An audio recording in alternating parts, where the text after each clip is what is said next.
உங்களை என்ன சொல்லி ஏமாத்தினான்? லில்லிபுட் ஐயா. Your honour. லில்லிபுட் அப்படின்னா? கட்ட விரல் அளவுள்ள மனுஷன் ஐயா. கட்ட விரலால உள்ள மனுஷனா? இப்படி ஆச்சரியப்பட்டு ஐயா நானும் ஏமாந்தேன். சாமி, சித்திரக்குள்ளனை பத்திலாம் கேள்விப்பட்டிருக்கீங்களா? இன்னைக்கும் போலூர் மலையில அவங்க வாழ்ந்த குகையெல்லாம் இருக்கு. அவங்க வாரிசு தான் ஒருத்தன் கிடைச்சிருக்கான். உலக அதிசயம். காலையில ஒருத்தர் கொல்லைக்கு போயிருக்காரு. அப்போ செடிக்கு செடி ஏதோ தாவி இருக்கு. என்னன்னு உத்து பார்த்தா லில்லி புட்டு. அப்படியே வேட்டி விரிச்சு புடிச்சிட்டாரு. இப்ப ஃப்ரிட்ஜ்ல வச்சிருக்காராம். என்ன வெயில் அதுக்கு ஒத்துக்காதான். அவனுக்குலாம் அந்த லில்லி புட்டோட வேல்யூ தெரியல. வெறும் 1 கோடிங்கிறான். ஆனா ஒரிஜினல் வேல்யூ 4000 கோடி. நாம மட்டும் அந்த லில்லி புட்டை வாங்கிட்டோம், பாதி பாண்டிச்சேரிய வாங்கிடலாம்.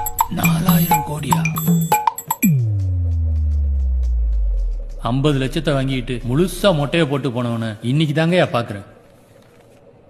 గజముత్తుని చెప్పి వచ్చాడయ్యా. ఒక లక్ష ఎలిఫెంట్ లో ఒక ఎలిఫెంట్ తల మీద మాత్రమే ఉంటుంది. ఈజీగా దొరకదు. అమ్మాయిల్ని వశం చేయడానికి ఇది ఒక దాక్షణ్య మందు. இந்த வயசுல உங்களுக்கு அம்மாயிலு தேவைதானா?